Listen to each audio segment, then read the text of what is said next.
I'm Denny Bura, the CCO of River Consultancy Group, and alongside our partner CS Connect, I want to formally invite you guys to join us for the Revenue Lab.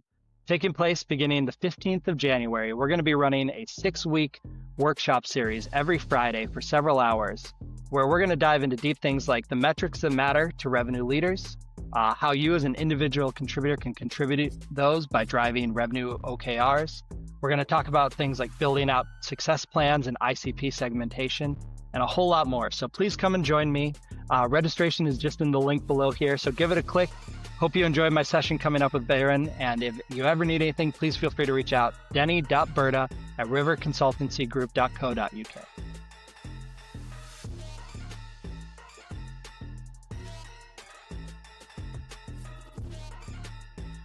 Welcome back to Customer Success Talks, Real Challenges, Experts Advice, the podcast dedicated to helping those transitioning into customer success and early career customer success managers.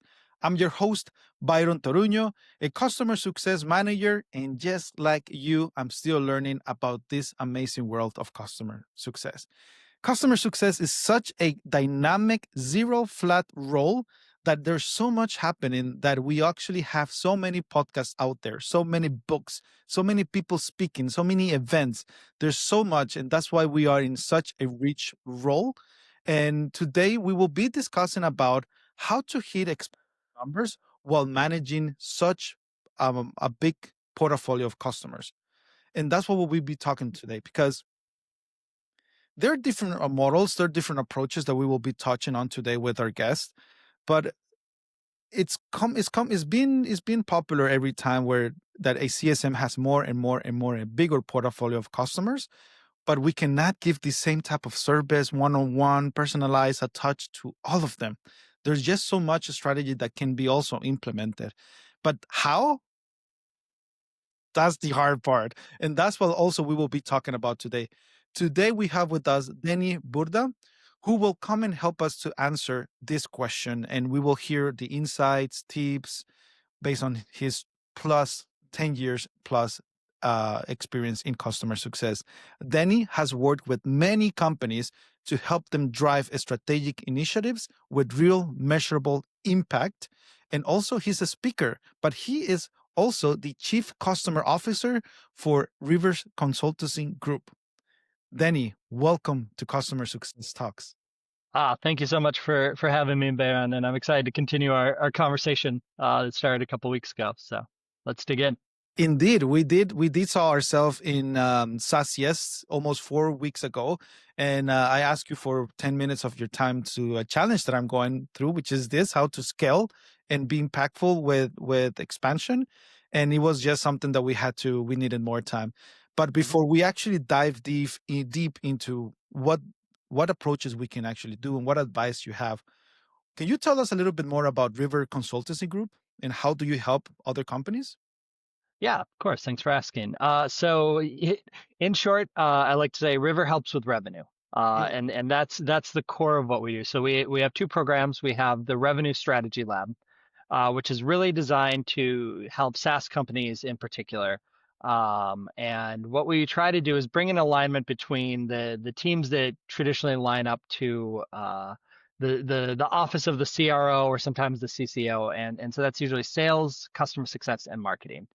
And these are three roles that up to this point have struggled to really break down their silos, collaborate together, develop co-shared OKRs, co-shared initiatives. And the data's out there. That's really kind of where the hard climb is for a lot of companies. Certain companies, because they have a great product or founder-led growth or any other number of things, they reach a certain scale. And depending on the company, that can be their first million, it can be their first 10 million, it can be their first 100 million.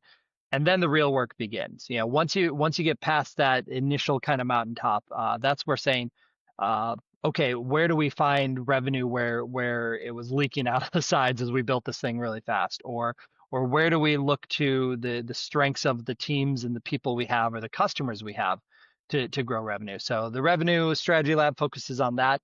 We've done a lot of research and found that about 10% of all revenue is lost by cross-team misalignment. So it's an easy promise for us to make. We say, if you take to heart what we do, if we work together on it, we see about a 10% on average growth in revenue for our customers. So that's kind of the easiest claim we can make because we know when teams start working together, revenue actually starts flowing, which is very cool. So we do that. We also do a program called the Saas Growth Audit. It's really more for founders or companies looking to exit, and it kind of does a we compare it to you wouldn't buy a car without taking it to a mechanic. You wouldn't buy a house without a home inspection, and we kind of do that for your SaaS business. But instead of focusing on where you're maybe trying to save money or reduce costs, we're actually looking at the different levers we see for growth, and that can be anywhere from your leadership, your teams, your people, your processes, all the way to your tech stack, and are you paying for two tools that do the same thing? Mm. And if you clean up your stack and work through processes better, what will that do for your company and your growth? So that's what we do at River. And beyond that, we're always open to talk and chat and things like that. But that's really what we try to focus on is those two programs.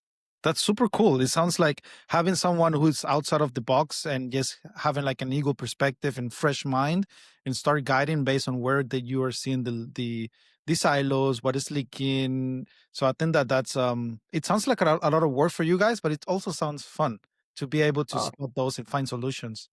yeah, no, I love it. I've spent the past year talking to it's well over 50 revenue leaders now. Wow. Senior revenue leaders, CROs, things like that, and hearing hearing the same challenges, the same ways they're trying to tackle it gives me this really good foundation and framework to work out of. And then hearing what they're doing that's unique or different, or how they're breaking out, or what their specific challenges, gives us a lot of expertise that we can then take and help other companies with. And so I'm really lucky to have that opportunity and have a lot of great revenue leaders behind us who have invested the time in this program. And we still will talk about revenue, and Hmm. revenue is just something that is been coming up so often lately about Hmm. how to generate revenue and revenue because that's what also keeps on the lights and the salaries for so many companies. And now knowing the companies, knowing that the leadership, knowing the founders, also knowing the C-suite, knowing that CS is also such a revenue generator for the company, has also brought us that into our role. And that also means skills, that also means removing silos, that also means so many things that we will talk about. And if we move from what you're talking about, from moving it a little bit layered down to the individual Hmm. collaborator, to those customer success managers who are actually in this conversation with customers and trying to find structures and trying to find ways to also adoption and also focusing on expansion, how can we, with having so much accounts under our wing, how can we do repeatable and a scalable expansion impact while Hmm. having that much of a mini customers? Like, what suggestion would you give, where to Yeah, start? yeah. So and I think this is interesting, and I'd like to take it a little bit from the top and from the bottom here, because in the revenue leaders I'm talking to, and again, these are at the top of the org, they understand that CS is this necessary tool to drive revenue. But for example, I interviewed 50 or so leaders, most of them CROs, and of those CROs, over 80% came from a sales background. Over 10% came from a marketing background. Very, very few came from customer success. So they know it's important. They know it can drive revenue. They know it, retaining customers is where revenue value is. They, admittedly, to me, a lot of times, they don't know how to do it on the ground any better than their individual contributors and the collaborators. So it's, I think, a unique time in that as an IC, as a customer success manager, or maybe a new head of customer success, manager of customer success, those kind of more early career CS roles, you actually have an immense responsibility, like we're about to talk about. You might have 50 accounts and be told to do it as enterprise. You might have 500 accounts and be told to do it at scale. But you also have opportunity, because they're not looking for you to, they're not looking for magic. They're looking for results. Yeah. And what you can do in that situation is start to look and say, where am I at, and what does my contribution actually do?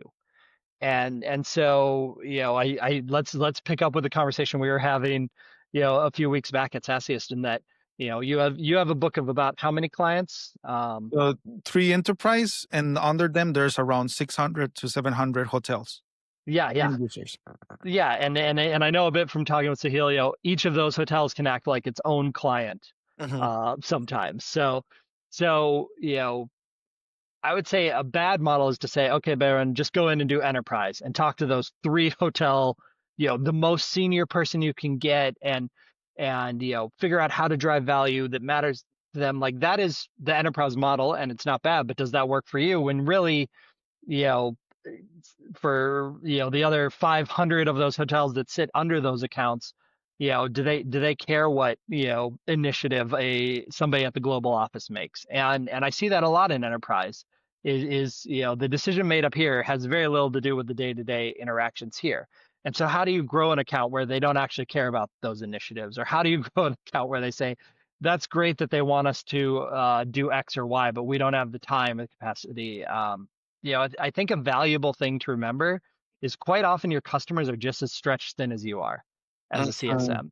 And so the models that have been pushed, and this was only, I would say, 4 years ago or so in my career. I was sitting as a head of international customer success, and I had customer or CSMs who were managing large books of customers, anywhere from 80 to about 200 some.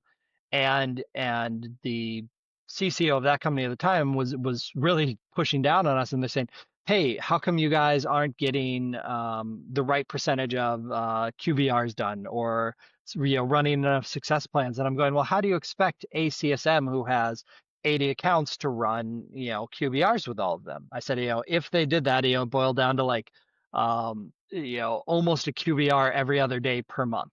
Plus And burnout. plus the prep you have to do for that QBR, plus actually having to know the account well enough to do it, plus trying to lock in, 80 customer schedules to get these things. And that was when it started to click to me that the idea that you just take enterprise and scale it doesn't work.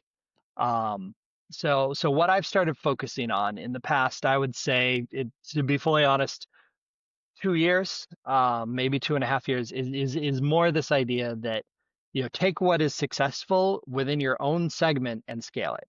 And that is kind of the secret sauce to success, especially with large portfolios of customers, because you're never going to be able to connect with 600 customers a quarter if you spend all of your time focusing on that, because the metrics were, we want to have this many QBRs or this many success plans per rep.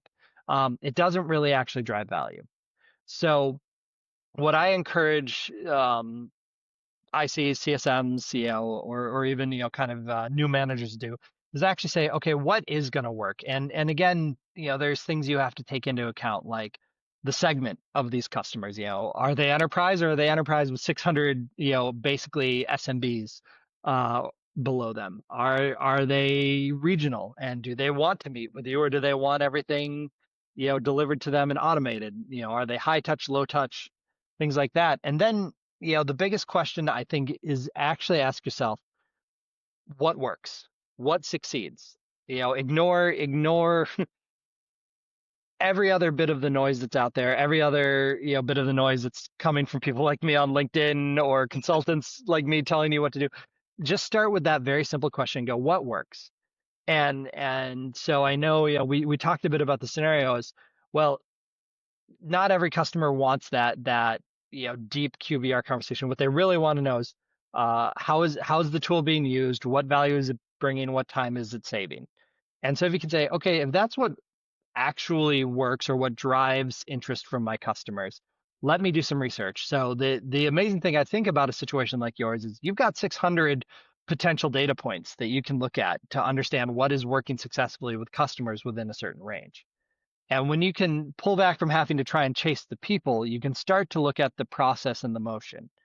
And so something I try to say is like, let's say your company rolls out a new feature, and because you have 600 customers, you can start to do things in very specific ways, treating basically all 600 customers with the same type of white glove care you would treat one.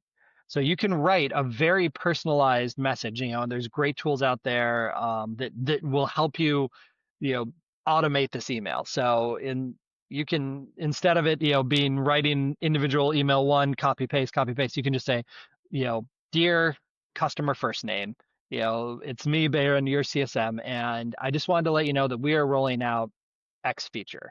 I've noticed for customers in your segment that a big challenge is blank. So I've hopped on, I've used something like Gong or Loom or another video software, and I've recorded just a quick 2-minute video of how I'm seeing this feature support our customers with this challenge.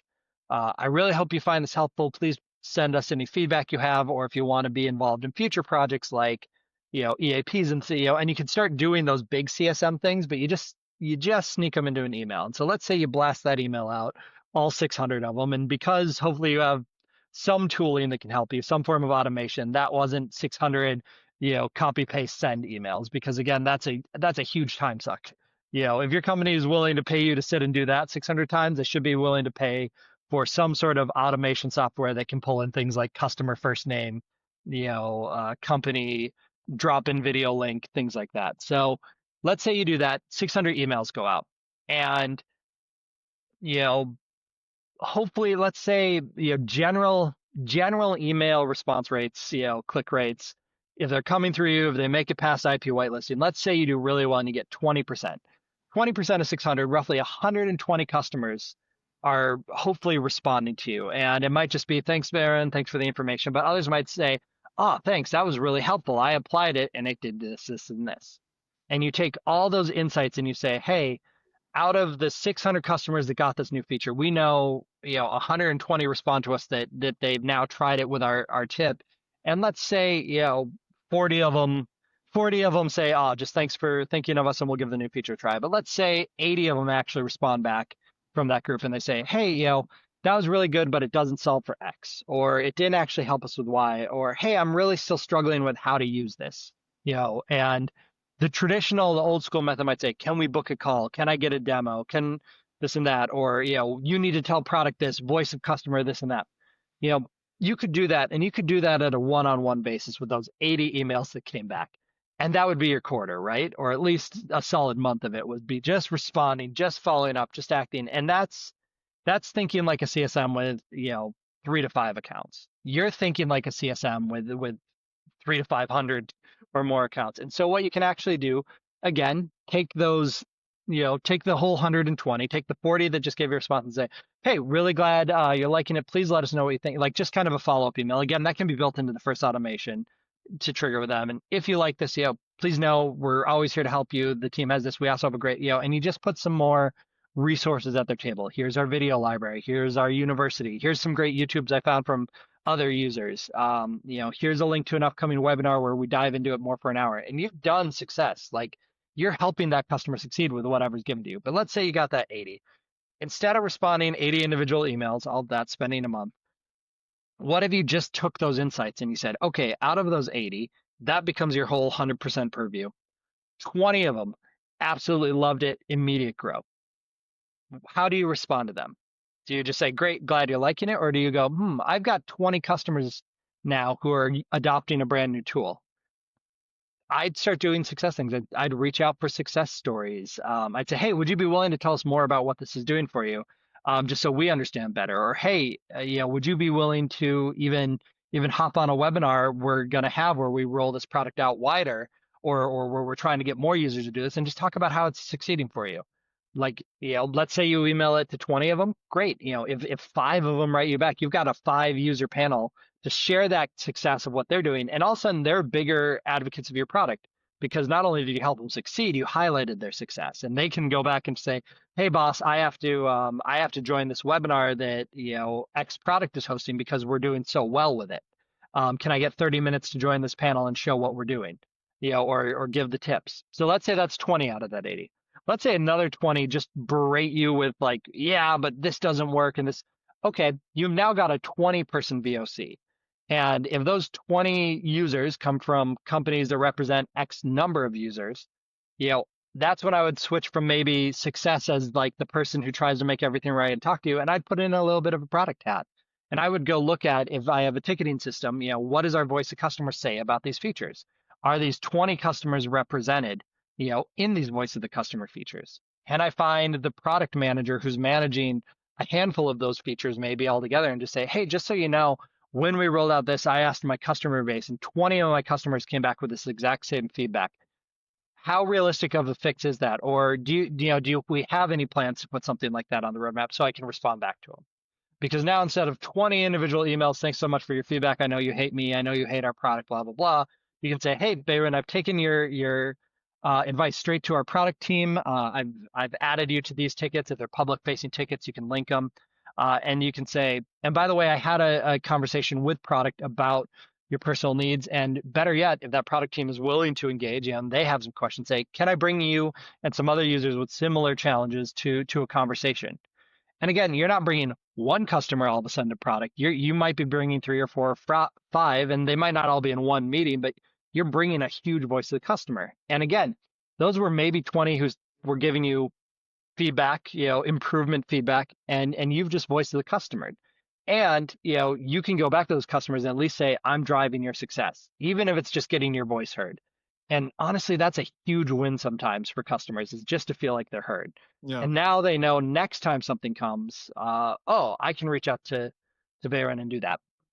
Now, let's say the other 40, were just happy with it. So 20 kind of grumbled, 20 were super users. The other 40 were just happy with it.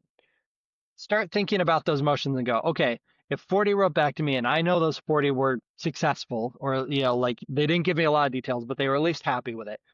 That here's what kind of content I want to send them in the future. Like these are people who responded well to an email. These are people who responded well to a 3-minute how-to video or things like that. I would keep a separate email group of that group of users, honestly, plus the other 40 as well. And I would start going, okay, is it worth 30 minutes of my time a week to record weekly content that I can send to that group? And just say, hey, as one of our valued users, as somebody who's been willing to engage and give us feedback, I just want to keep this going. All the standard things can be in there. You can set it up as a automation. You can put an opt-out on there, things like that, especially if you're in that digital scaled space. You should have those tools to support you to do that. But you work in a way that just says, I'm going to keep sending you value. Please give me feedback as well. And if you ever want to take that conversation deeper, let me know. So like that's just from your company rolling out a feature, which most companies do, quite regularly.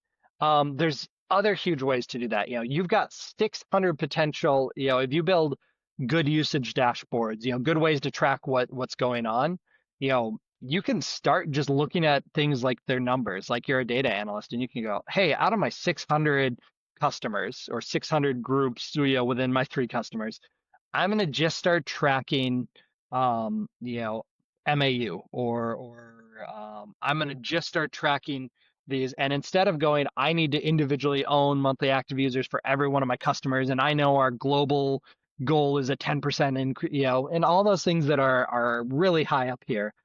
Look at what you can do and how you can succeed. And if you also say, I've tracked either of my customers, if our MAU goal is 66% of their paid enabled users, and of mine, I run against that number and I find that I have, of my 600 customers, 200 of them are actually overachieving MAU.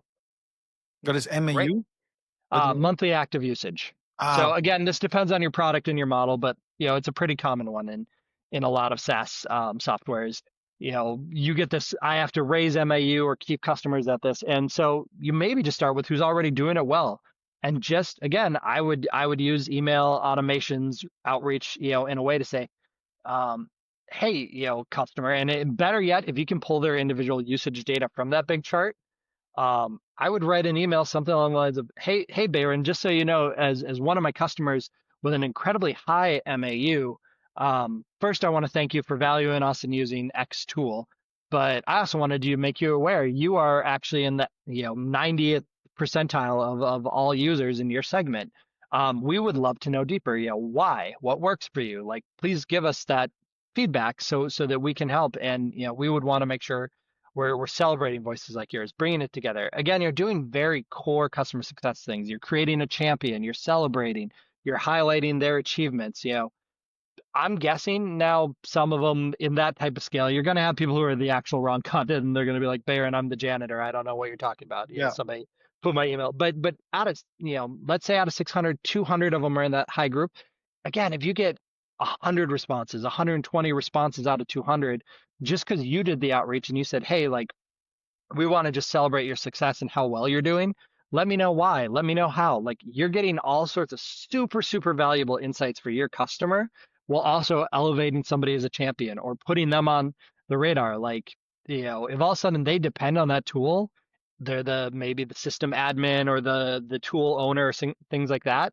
If they can suddenly say to their boss, yeah, actually we're in the, top 85th percentile of all customers for X product, usage wise, or our adoption's this, like you're celebrating them. But what you can also do is use those insights to figure out what makes customers grow within your segment. So let's say again, 200 emails sent out via automation. It was one email running 200 times, pulling, first name, customer data point, report, link, whatever you can set up in it. Again, 100 of them come back. Oh, Baron, thanks for letting me know this. I didn't realize we were doing so well with it. Mm. Or things like that. Well, we really like the product for X, Y.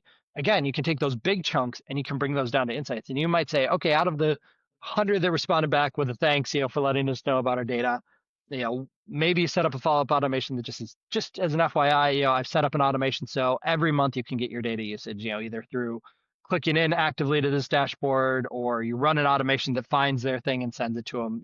There's some work that requires setup in there, but again, these are the tools your company should be setting you up with. And if Yeah. they're not, you should be asking for them to say, hey, I want to do this, but I don't have the right tooling.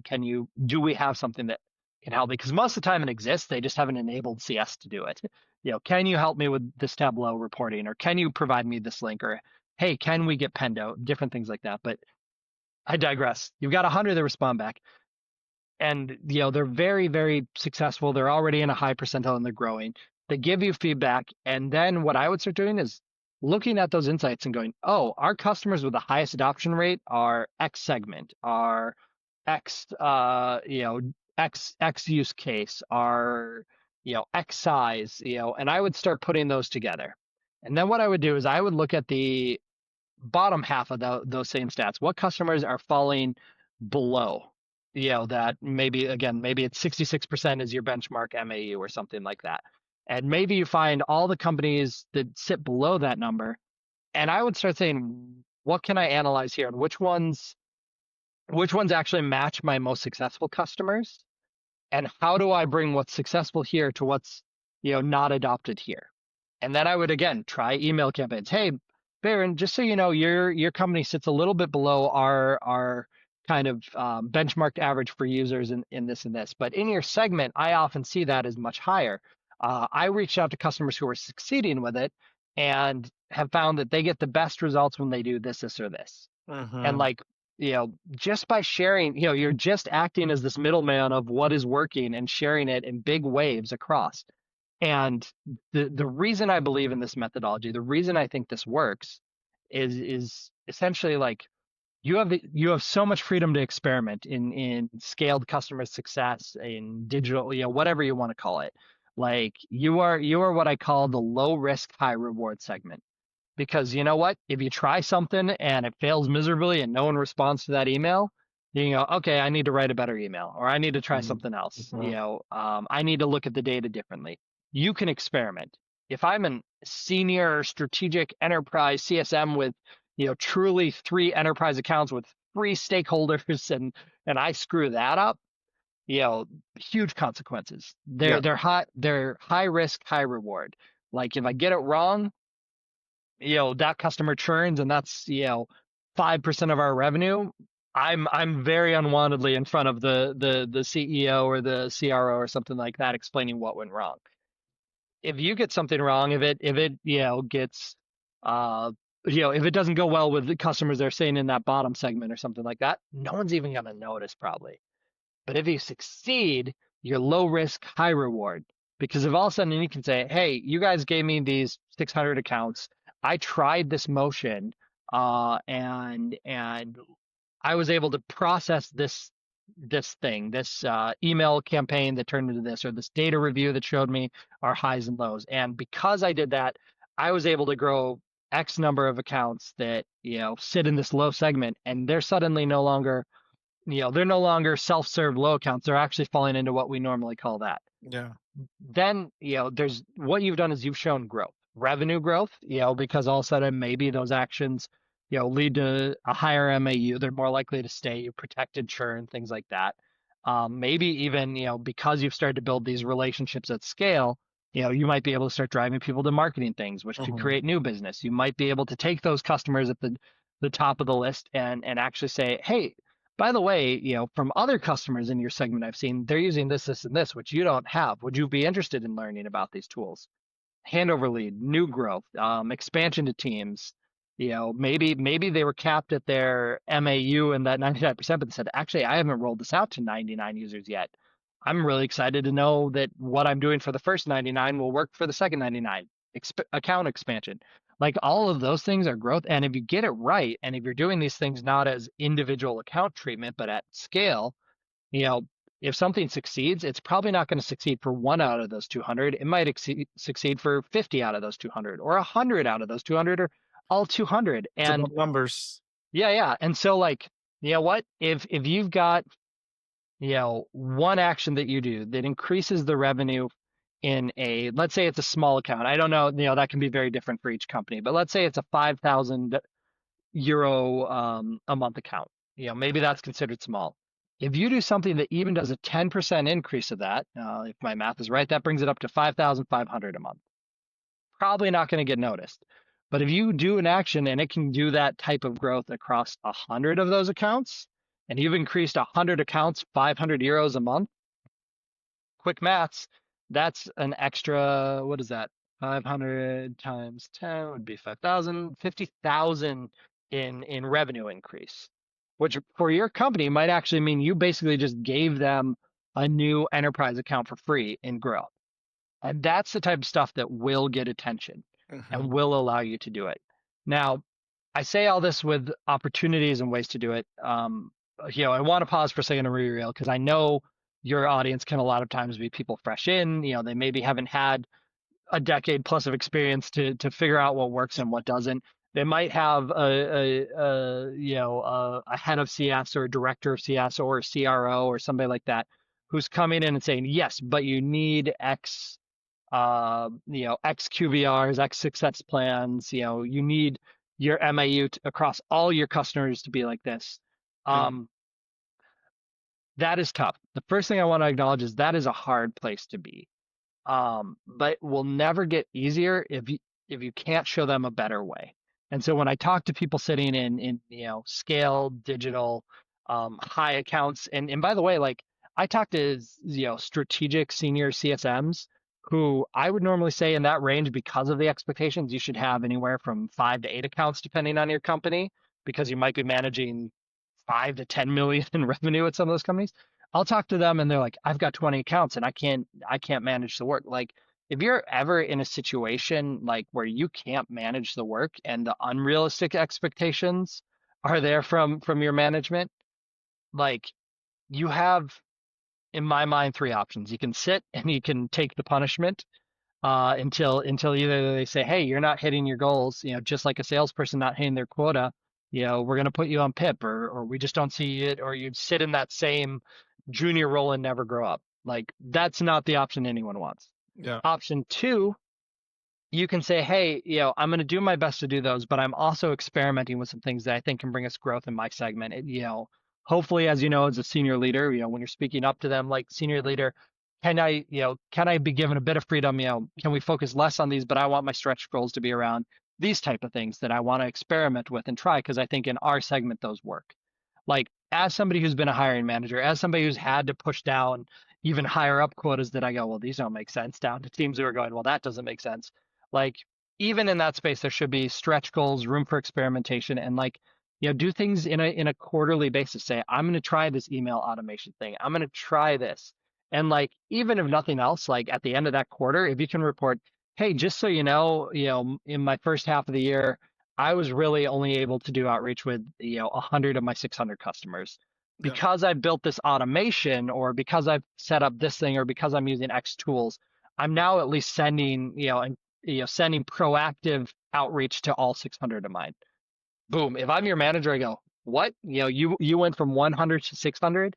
Like, option two is at least get creative and work with the space you have. And if you have a manager who's still not like allowing you freedom in that, if I'm completely honest, you're probably not in the best place. Like, Yeah. do your time and find a company that will reward and respect somebody who's trying to create and innovate, especially in a tougher segment.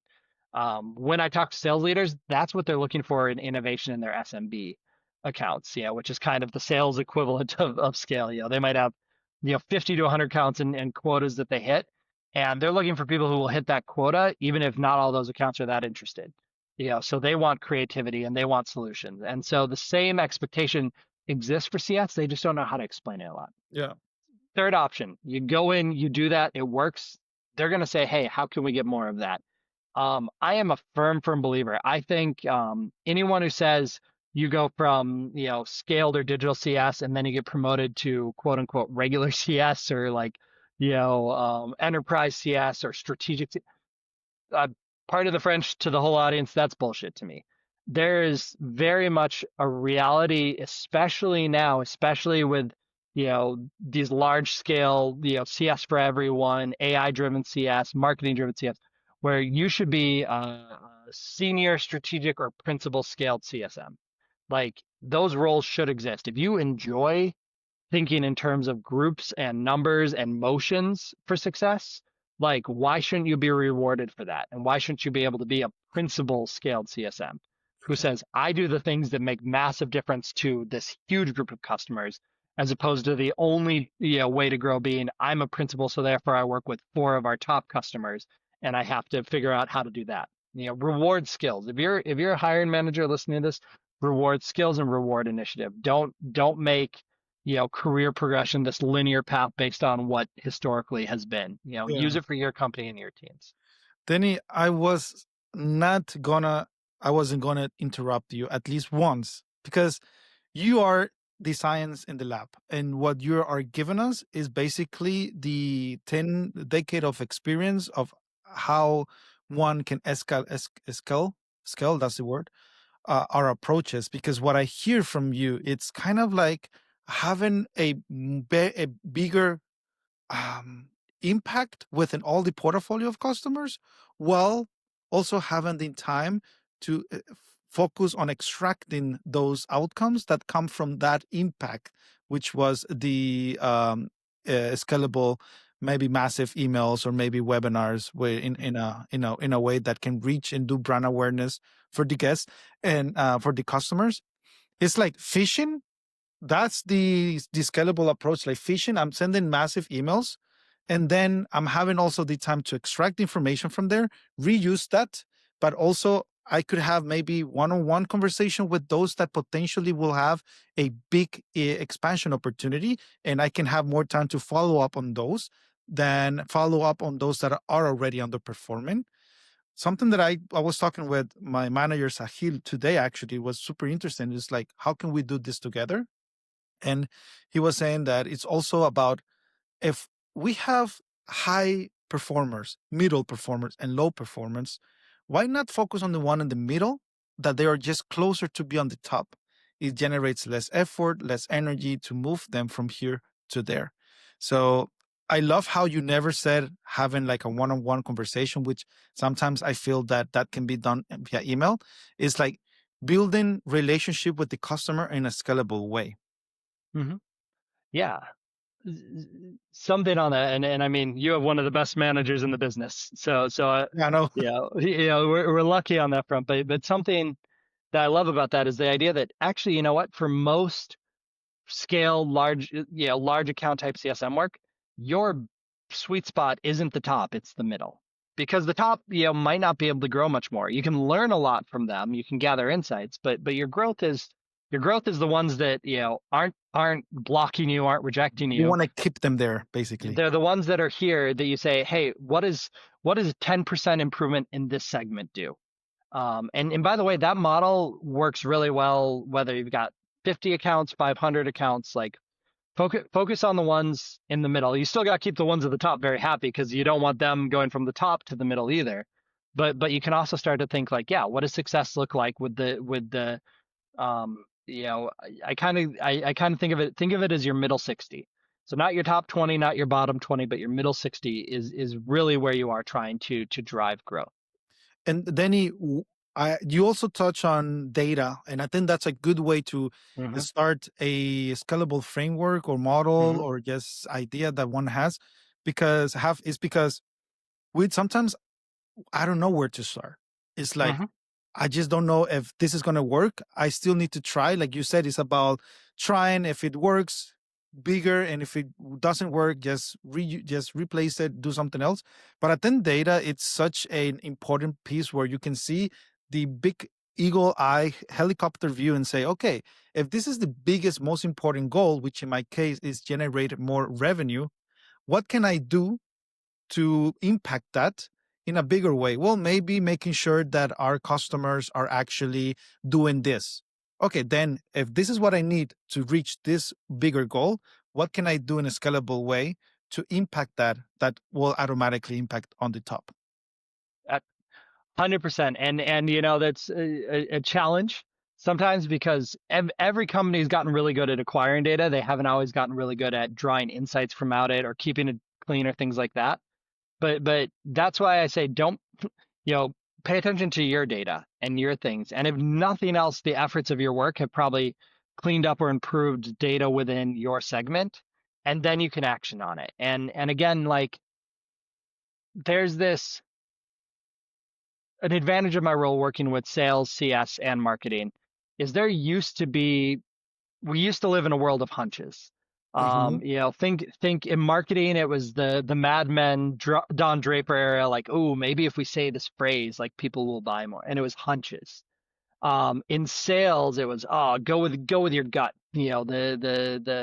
What is the next big thing? How do you sell? How do you you think that you found the thumb screws on this client, like the challenger sales and like need based sales, like find that in and go. Hunch based marketing doesn't really work. If I'm a head of marketing and say, oh, I really think our customers are going to like this campaign. Why? What's the data points? What's the action?